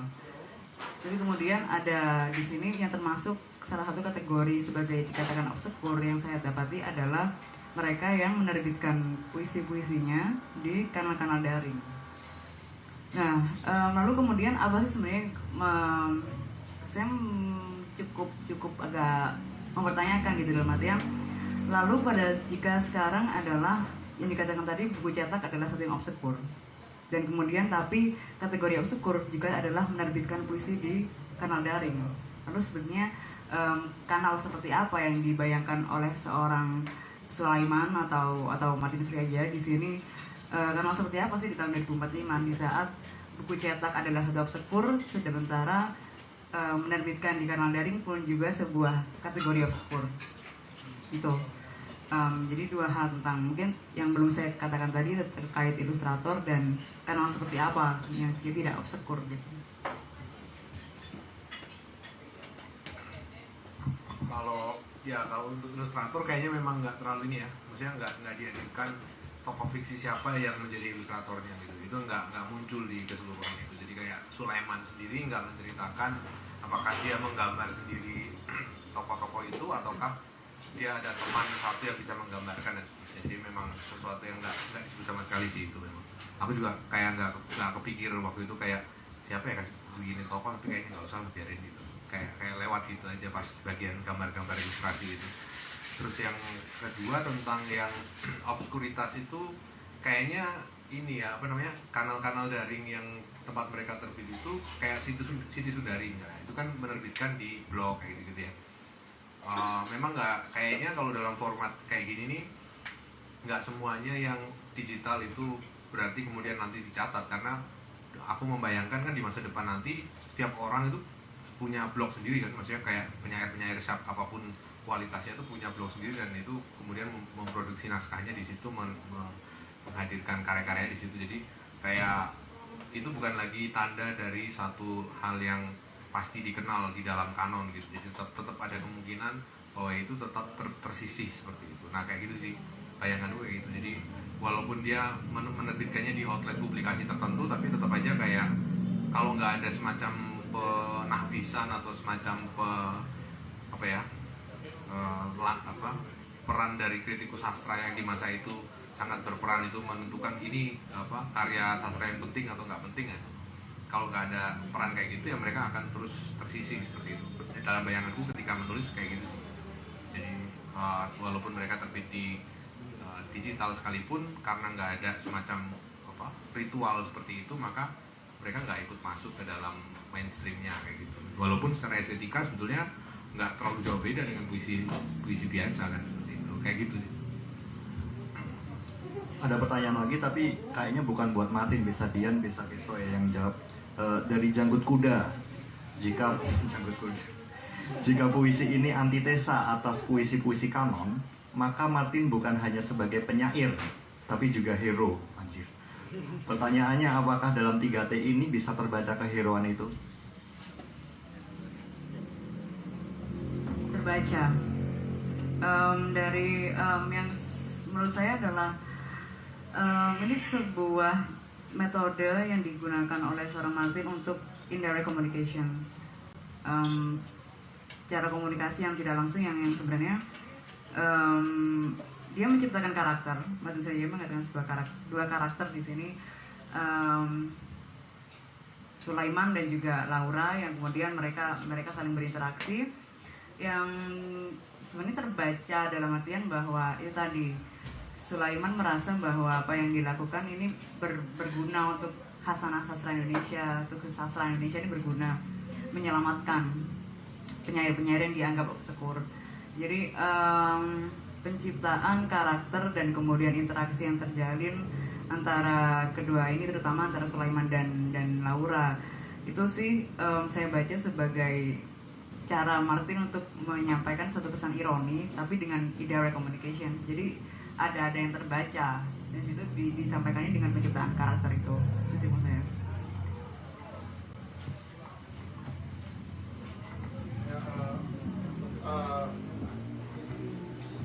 Bagi saya sih tetap ya, pertama-tama Martin tetap novelis lah, bukan penyair lah. Dia belum sampai kepada tingkat makhluk sastra yang paling paripurna itu. Karena itu tadi ya, karena dengan alasan yang tadi sudah disampaikan gitu. Strategi yang sama gitu dengan Kiat Sukses Hancur Lebur, dengan kalau di sini puisi, yang satunya semacam how to lah, naskah-naskah how to. Nah, apakah ya keberpihakan jelas ya, ada keberpihakan pada sebuah entitas tertentu yang mungkin tidak ada di sini hari ini.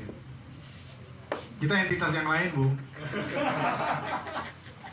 Terdepan, terluar, tertinggal ini menceritakan entitas yang Berbeda dengan kita yang mungkin jaraknya dekat juga.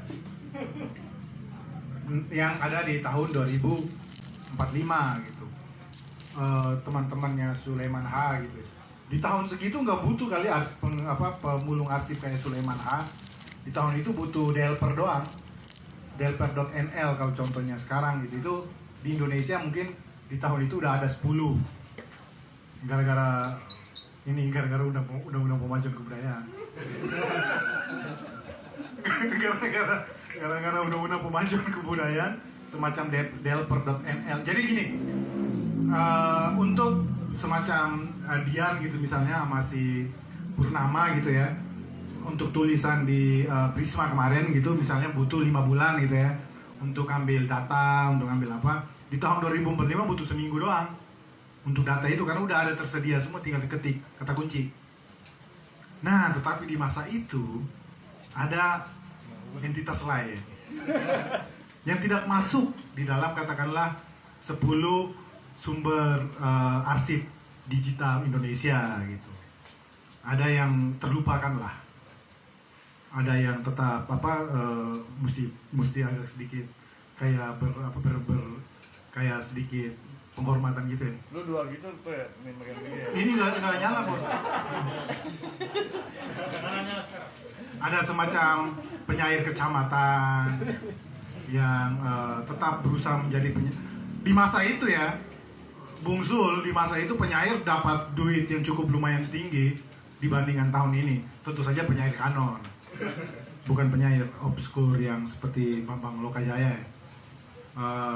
Penghasilan yang cukup bagus, hidup yang cukup di tahun 2045. Tentu saja karena kan kalau kita baca Laura dan Sulaiman itu semacam ada sebuah kemajuan pada Indonesia ya. Itu tadi ya sudah saya sebut ya,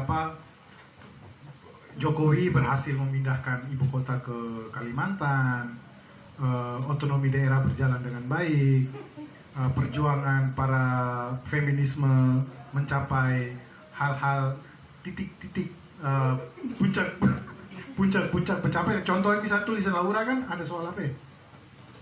Gue lupa deh, ada soal feminis yang menyerang penyair cowok gitu loh. Oh iya. Ada gitu kan? Video yang penis meledak. Nah kayak gitulah. Nah di tahun itu juga ada semacam puisi interaktif yang penis meledak itu. Tetapi yang ada di buku ini semuanya kagak ada interaktifnya. Ya puisi horizon, kaki langit lah. Jadi lu bayangkan si Lauranya tahu bahwa ada puisi interaktif, tapi dia menulis kata epilog untuk buku yang seperti buku semacam puisi kaki langit gitu. Jadi gimana ya, agak semacam kayak memang saking Indonesia maju, penyair hidupnya semakin sejahtera. Artinya kayak nggak perlu kerja sebagai wartawan juga, tetap penyair aja nggak apa-apa, bisa hidup dengan tentram lah. Nggak usah nyambi, itu tetap bisa hidup.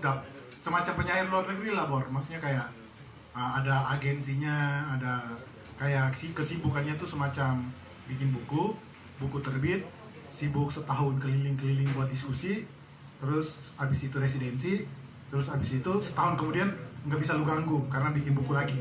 Nah kayak gitu, hidupnya sangat teratur lah sebagai penyair ya. Terus tetapi bersamaan dengan itu mungkin semacam penyair yang bernaung di pusat-pusat sastra 2045. Sedangkan bersamaan dengan itu tetap ada lah perlawanan ya. Perlawanan mah selalu tidak mengenal waktu, selalu ada. Semacam sastra daerah menyerang pusatnya 80-an.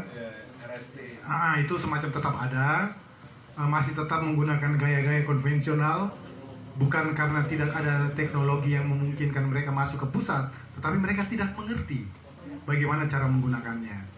Tetap menggunakan blog, tetap menggunakan apa, tapi mungkin tetap nggak ngerti. Dan yang terpenting adalah tetap tidak dilirik kurator pusat.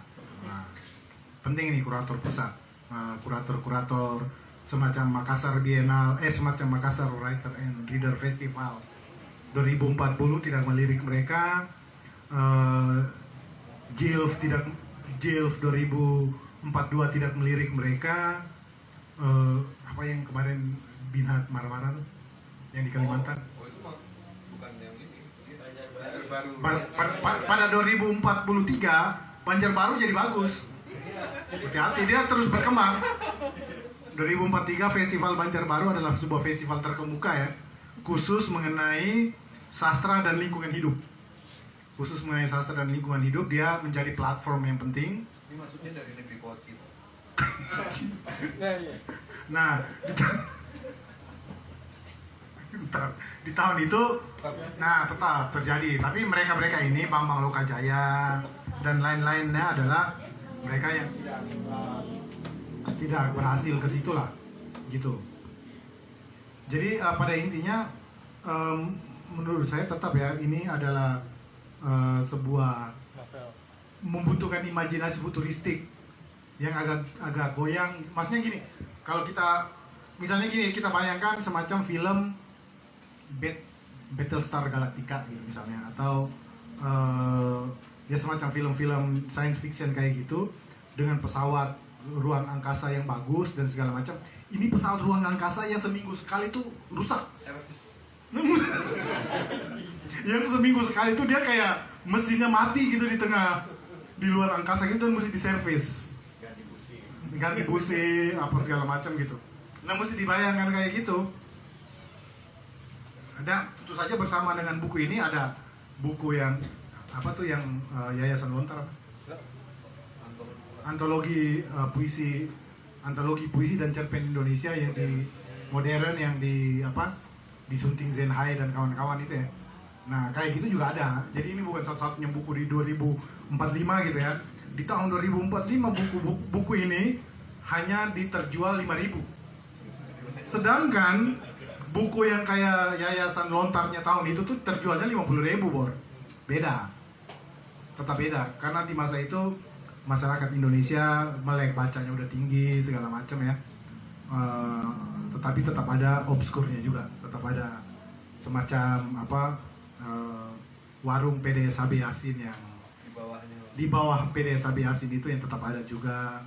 Tetap ada semacam, ya kalau Anda kenal, semacam Jane Marais-nya tetap ada juga gitu. Tadi Boy mau nanya.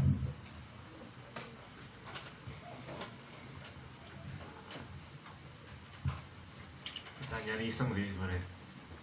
Kalau tujuannya si Sulaiman kan buat mencatat orang-orang yang nggak masuk dalam kanon masa itu ya. Nah sebenarnya nanti apa kasih Sulaiman pada masa itu terpikirkan kalau penyair-penyair ini sebenarnya nggak mau disebut obskur gitu.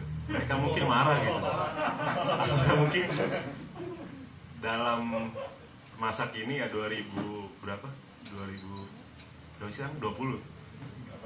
ada orang yang merasa terhubung dengan nama penyair ini terus mengirim pesan ke Sulaiman melalui Martin Suryajaya, oh gue nggak mau disebut obskur gitu. Makasih. Kalau apa namanya, itu memang satu risiko dari awal sih sebetulnya. Maksudnya bukan, jangankan penyair yang 2045, penyair Indonesia hari ini pun aku agak khawatir sebetulnya dengan kemungkinan kayak ada kemiripan dengan penyair obskur ini ya, karena itu disebut obskur gitu. Nah tapi ini sih aku ngelihatnya kayak sebetulnya kadang itu mereka itu dihadirkan juga bukan hanya untuk diketawain ya. Ya oke, itu diketawain di satu sisi ya, tapi di sisi lain ada semacam apa ya, apresiasi juga gitu, apresiasi terhadap para penyair yang sekalipun sekalipun tidak tercatat dan sebagainya, tapi tetap menerbitkan buku puisi dengan biaya sendiri misalnya gitu. Kayak gitu, usaha-usaha seperti itu tuh menjadikan hidupnya itu sebagai sesuatu yang puitis gitu. Jadi karyanya mungkin jelek ya, tapi karena hidupnya puitis sehingga orang itu bisa mengapresiasi puisi itu bukan hanya dari yang tertulis, tetapi yang mewujud dalam darah dan dagingnya sastra Indonesia itu. Aku pakai kutipan dari si Damuri ya, darah daging sastra Indonesia itu maksudku yaitu kiprah hidupnya usaha setengah mati untuk menjadi keren tapi nggak bisa. Nah itu yang menurutku itu puitis dan itu menjadi sesuatu yang bukan sesuatu yang kita ledekin, tetapi ya bolehlah kita ledekin sesekali, tapi di sisi lain juga kita harus mengapresiasi itu. Maksudnya kayak dengan itulah sastra Indonesia itu merenungkan ya suatu bahan permenungan untuk kita, kayak gitu, untuk kita merenungi bersama seperti itu. Jadi ya memang, tapi kalau soal risikonya ya pasti ada semacam risiko. Kayak jadi orang itu ketika dibilang hidupmu tuh puitis tuh kayak merasa tersinggung malahan gitu, karena alasan dari puitisnya tadi itu ya, pengen keren tapi nggak bisa keren gitu misalnya, kayak gitu sih.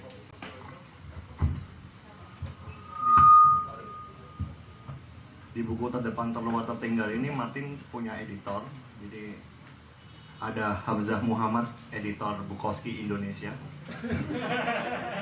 Hamzah mana?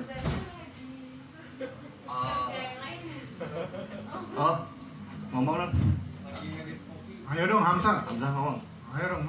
Editor. Jadi Hamzah, kalau nggak ada Hamzah ini susah memilah suara di antara berbagai 20-an orang ini kan yang ada di dalam buku ini. Jadi kita perlu mendengar dari Hamzah juga dari segi suara-suara itu. Untuk editor obskur juga di masa 2045 mesti nyambi juga, Bor. Tapi di 2045 yang nggak obskur mah nggak usah nyambi. Oke teman-teman, selamat malam teman-teman. Terima kasih sudah datang ke Atelier Cermai.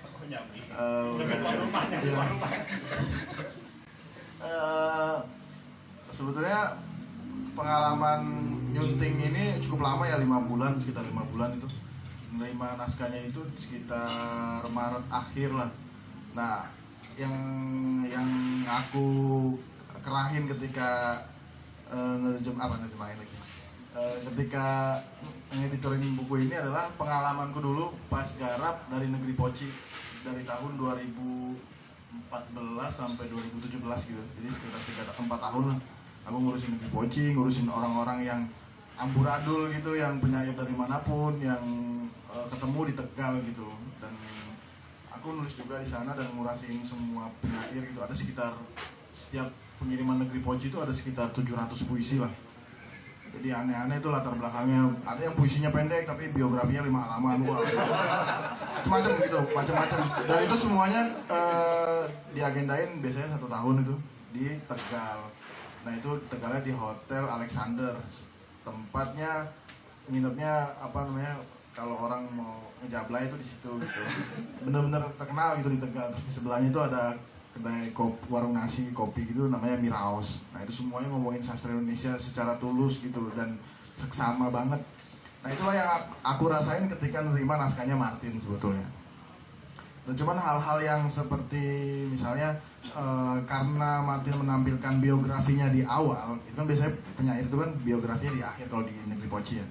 Nah mau nggak mau harus meyakinkan bahwa ada semacam relasi yang nggak kelihatan antara mungkin tersirat atau tersurat lah antara puisi si penyair, tokoh penyair ini dan biografinya itu sendiri gitu. Hal-hal yang kayak apa ya, yang aku ingat ya ketika melihat tokoh yang aktivis siapa ya ini? Eriko Martroid misalnya. Hal-hal yang misalnya teknis, yang namanya aktivis kan biasanya marah ya gitu ya, emosional gitu, dan ada judulnya itu kayak bikin manifesto gitulah. Nah aku nyaranin Martin gimana kalau fontnya kapital semua gitu dan beri tanda seru pada kata-kata tertentu yang membuat lebih penuh emosi gitu. Terus misalnya pengarang yang berafiliasi dengan Lekra atau semacam itulah ya, ada ya. Siti Sundari atau siapa ya? Iramani. Aku menyarankan kalau bagaimana kalau memberi angka 2 pada kata-kata yang diulang gitu. Kayak pantai-pantai itu diulang gitu. Jadi semacam itulah. Ya kebanyakan memang yang perlu disisir adalah hal-hal teknis, cuman yang filosofis itu harus sesuai dengan semangatnya Sulaiman Haq gitu. Ini kan ngebentangin 100 tahun ya. Terus yang aku saranin kemarin yang bolong di kata pengantar misalnya, pasti ada penyesuaian ejaan gitu. Bentangannya kan 100 tahun. Nah aku saranin ke Martin, oh ya perlu ada. Terus keluhan penyair dari masa ke masa, dari dulu sampai sekarang itu adalah salah cetak gitu, salah ketik. Nah, coba kasih sikap dari Sulaiman H seperti apa gitu sikap menyikapi salah cetak dan salah ketik dari puisi. Ya Martin menulisnya bahwa Sulaiman H ini menilai salah cetak dan salah ketik itu adalah anak rohani sastra Indonesia. Itu silakan gitu. Itu gocekan yang Martin ingin buat gitu. Hal-hal lain misalnya ada tokoh yang sangat biografinya sangat kosmopolit. Aku lupa siapa gitu. Gladys Wandi ya. Dia lahir di luar negeri terus dan dia sangat mungkin untuk bergaul liburan ke luar negeri. Tapi aku nanya hal yang basic aja misalnya ke Martin. Kenapa dia harus nulis puisi gitu? Urgensinya apa gitu? Nah terus di pengantar di biografinya itu disiasatin ya si Sulaiman ya aku nggak tahu sampai sekarang mestinya kayak apa. Kenapa si orang yang udah kosmopolit ibu rumah tangga tapi dia kaya bisa keluar negeri tapi malah nulis puisi, apa sih urgensinya? Nah gocekan-gocekan yang itu yang mungkin Martin siasatin sih. Memang pas awal nerima naskahnya itu masih kerasa Martin tuh suaranya 60-an banget ya. Di puisinya Martin tuh seluruhan di tiga ini Martin sangat suka mungkin suara merdunya generasi liris tahun 60-an di Indonesia gitu. Puisi-puisi dari Ida Nasution sampai sebelum Yusriza itu kerasa 60 sekali. Nah, aku masuk untuk menyesuaikan semangatnya aja sih, bahwa suara-suara itu perlu disesuaikan dengan biografinya gitu. Dan ya bukan sekedar beda aja sih, tapi ya mau nggak mau kayak apa ya, Martin tuh ngerasa kayak mungkin dia juga ngerasa ini ngerjain Hamzah juga. Iya sih, ngerjain banget gitu, antara ingin setia sama sejarah yang ada, sejarah yang memang historiografi yang memang beneran faktual, tapi Martin dengan memajukan Sulaiman H menampilkan sejarah alternatif gitu yang notabene ingin di atas sejarah faktual. Ada hal-hal yang tumpang tindih sebetulnya, tapi sebisa mungkin penyairnya beres nih suaranya gitu. Soal pemaknaan orang lain ya itu silakan gitu. Tapi yang terakhir yang aku mau bilang adalah 3T ini liris sih, masih liris gitu. Dia masih ingin bisa dibaca, masih ingin bisa diladenin sebagai puisi yang bisa diakses sama siapapun. Terima kasih. Terima kasih Hamzah, silahkan dilanjutkan pekerjaannya.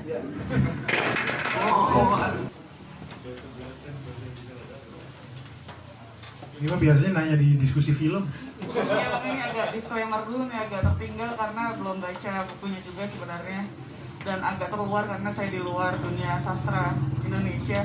Cuma maksudnya malah mau nanya pandangan umum Martin sih, maksudnya tadi aku mendengar diskusi ini gitu, sebenarnya pandangan umum kayak apakah emang ini selebrasi terhadap kegagalan ya, maksudnya dengan dunia saat ini yang kayaknya kita dituntut kayak harus ada pencapaian, bahwa kayak validasi dan bahwa kita harus berkarya untuk mencatat dan sebagainya gitu. Maksudnya kayak pandang apakah emang ada obsesi mencatat merayakan kegagalan itu gitu. Maksudnya dengan refleksi dunia kita hari ini ya, maksudnya dengan kayaknya kita harus hidup untuk mencapai standar-standar tertentu, harus berhasil gitu. Kayak apa sih keberhasilan? Maksudnya apakah ada kegelisahan soal itu, dan mungkin dari penanggap apakah membaca itu di karya ini gitu, biar sekalian nanti testimoni supaya saya beli gitu kan. Makasih. Sebenarnya kalau tema kegagalan itu lebih banyak diolah di Kiat Sukses ya. Waktu yang sebelumnya itu memang betul-betul fokusnya ke sana kan, maksudnya ngecengin ideal-ideal kesuksesan gitu, maksudnya betul-betul fokus ke situ mulu. Nah kalau yang di sini ini nih cerita lebih banyak tentang cerminan isi hati para penyair yang kepingin sukses sebetulnya dalam arti tertentu ya. Sebagian terasa sekali ada keinginan untuk sukses tapi nggak bisa gitu. Jadi ada yang sebagian emang nggak peduli dengan kesuksesan, dengan apa, pokoknya dia kayak bikin karya sendiri, kayak sifatnya sangat sebagai penghayat lah semacam itu. Seperti Bambang Lokajaya seperti itu. Tapi ada sebagian lain yang sebenarnya tuh bukannya nggak pengen sukses, dia pengen tapi dia nggak bisa seperti itu. Nah itu yang kemudian dipotret di dalam satu sejarah, dalam konteks sejarah sastra Indonesia itu. Siapa? Mungkin saya lupa tadi. Nah, kalau misalnya kita bayangkan terdepan, terluar, tertinggal ini sebagai sebuah fiksi, maka kita bisa membayangkan Sulaiman H itu sebenarnya berteman sama Bambang Lokajaya. Bahkan ada kayak dia kenalan gara-gara berteman dengan Bambang Lokajaya, terus Laura Putri Laksmi ini juga punya temen dengan beberapa seniman yang atau penyair yang ada di sini gitu sebenarnya. Jadi apakah tadi pertanyaan tadi ya soal tersinggung apa enggak gitu, beberapa orang saya kira juga mungkin udah ada kayak kong kali kong di belakang sama Sulaiman H gitu loh. Bor, kita bikin gebrakan yuk gitu. Kita bikin gebrakan yuk. Apaan tuh? Ya bikin kanon baru. Kanon apa? Kan Yayasan Lontar bikin kanon tuh. Kita bikin kanon versi kita aja. Kenapa enggak? Kan posmo. Kan boleh. Setiap orang dengan perspektifnya sendiri-sendiri. Jadilah terdepan, terluar, tertinggal ini gitu loh. Dengan misalnya diskusi panjang lebar antara Bambang, Eriko mungkin, yang misalnya dengan ya karena kan teks terbuka banget ya, teks terbuka banget sebagai sebuah fiksi gitu. Kita bisa membayangkan Sulaiman H pada suatu masa pernah jalan ke Trenggalek, ketemu siapa gitu dalam sebuah program dari Direktorat Jenderal Kebudayaan, dia jalan ke Sorong gitu misalnya atau ke Jogja gitu, dia ketemu siapa terus ngobrol-ngobrol, terus ada semacam persekongkolan setannya di sana gitu kan, bisa sangat terbuka gitu. Nah akhirnya menurut saya kalau kita melihatnya dalam konteks ya, kalau misalnya kita melihatnya dalam konteks kayak penyair masa kini tersinggung apa enggak terhadap misalnya yang dilakukan oleh Martin gitu di dalam buku ini, agak berbeda ya. Saya malah lebih asik kalau misalnya kita menjerumuskan diri pada tahun atau semangat zaman 2040-an itu gitu. Itu lebih menarik sih. Anjing 2040-an masih aja gitu ada yang kayak nulis ala-ala Niur Melambai kan katro banget ya gitu, mas. Gimana sih gitu? Lu sekolah di mana gitu maksudnya kayak gitulah. Kayak kok keterbelakangan itu bertahan begitu lama kayak gitu kan, pertanyaan-pertanyaan kayak gitu yang muncul gitu. Kalau misalnya tadi soal sukses atau enggak gitu ya, tentu saja ya ini menurut saya sih buku ini menunjukkan bahwa untuk misalnya karena yang bertanya orang film itu, kita ambil contoh Laskar Pelangi lah. Laskar Pelangi itu kan yang sukses, tokonya saya lupa namanya, tapi kan dia sukses, tetapi teman-temannya nggak sukses kan. Teman-temannya tetap hidup aja tuh di sono tuh ujung Bangka Belitung sono kan, sedangkan dia doang tuh yang sampai ke Paris dan segala macam gitu. Artinya demi kesuksesan seseorang banyak orang yang perlu menjadi tidak sukses gitu. Nah, sebagai tumbal. Nah, Bambang Lokajaya dan Ida Nasution itu adalah tumbal untuk Khairil Anwar gitu lah kira-kira. Bambang Lokajaya dan Ida Nasution itu tumbal untuk Aan Mansur lah kira-kira gitulah. Diasumsikan aja seperti itu dan kita akan menemukan orang-orang kayak gitu loh. Dan kalau misalnya cuma Aan Mansur yang nulis, nggak akan terjadi kesuksesan itu. Dia mesti dalam tanda kutip mengalah. Ada kontras. Bukan kontras, apa sih yang kayak gradasi. Ada gradasi gitu yang nggak sukses banget, di hitam banget. Terus sini abu-abu agak sedikit sukses gitu. Sukses banget tuh yang putih banget kan gitulah. Kira-kira kalau dalam seni rupa gitu. Ada yang sukses banget itu putih banget gitu. Ada yang nggak sukses banget hitam butek banget gitu. Sedangkan yang abu-abu itu tengah-tengah gitu ya, manusia tengah lah. Nah, semacam Afrizal Malnanya kita, semacam Saud Situmorangnya kita, semacam Sundri Thomas Alexandernya kita gitu. Yang puncak banget yang Aan Mansurnya kita, Gunawan Muhammadnya kita, Taufik Ismail di wilayah yang beda, ada Narudin Bituin di situ ya, kita bisa kita petakan dalam gradasi itu. Sekian dan terima kasih gitu. Udah mau habis ya waktunya tadi. Martin nggak mau baca puisi terus ngapain? Atau mungkin Dian baca puisi favoritnya atau Berto? Ini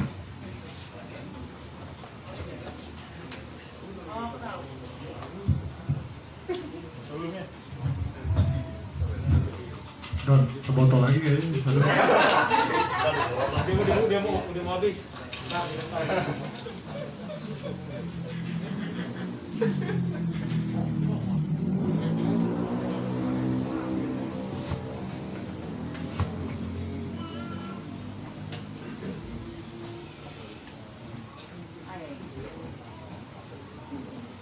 Ini yang paling favorit dari Siti Ketapati.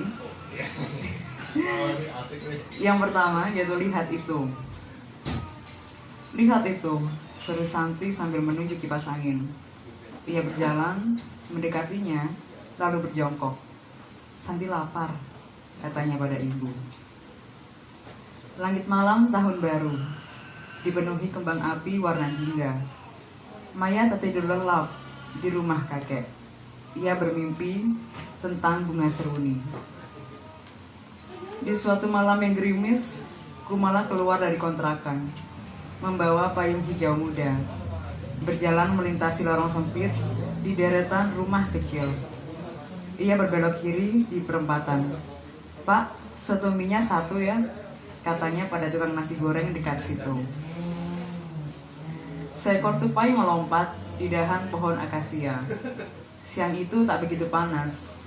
Ayu duduk di bawah pohon, menikmati es krim yang mencair pelan-pelan. "Wah, mana bisa begitu?" protes Yanti pada boneka macan di beranda rumahnya. Ia masuk ke dalam rumah, lalu Yanti menyalakan radio dan main sepedaan ke rumah teman.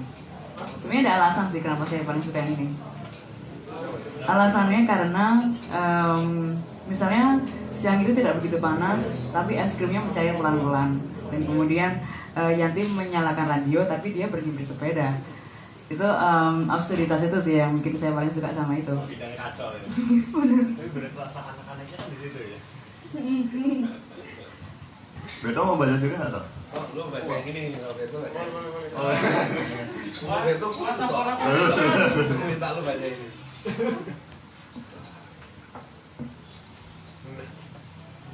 Christopher Lambert.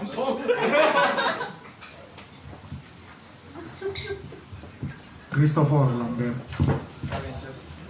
Itu nama orang ya, itu nama orang. Karya Oman Saptaodang. Cristoforo Lamberto. Kakofoni Jakarta. Di 5 detak milisekon lembing-lembing pegas mengungkup gelambir perdelapan galon, memetak umpeti sesiku di celah-celah Jakarta. Taram temaram bertindih dengan debu pleset. Apakah itu pundih-pundihmu Jakarta? Bagaimanakah kita bisa bekerja dengan jam-jam sengkarut kreativitas melambai ke got-got? 5.000 sinyal orang-orang broken heart menelpon di siang-siang hampar menegor. Lembu melengu di semak-semak Alfamart. Kata-kata ibu-ibu menghajar kertas plastik dan tulah-tulahnya memenancap di leher aspal. Ke dalam semangkuk sop ikan kuberikan terumbu karangku dari nusa-nusa terpendam. Ke restoran Padang, kusampaikan pasir-pasir universitasku S1. Kupinjam penggorengan di figura seni rupa, kotor. Setelah lemas-lemas di pesawat televisi, akhirnya aku di Jakarta kah? Kata-kata nah, apa-apa, ibu kota, ibu-ibu dan kipas angin berkarat, minya. Tertepuk waktu menepuk-nepuk pundaku, sendiri mencari-cari cintamu di warung ayam. Apakah masih ada diskon cintamu di sini? Menangisi tapis sisa-sisa makanan, rempah-rempah dari taram temaram tanah-tanah, laut-laut berkabut, kecil-kecil.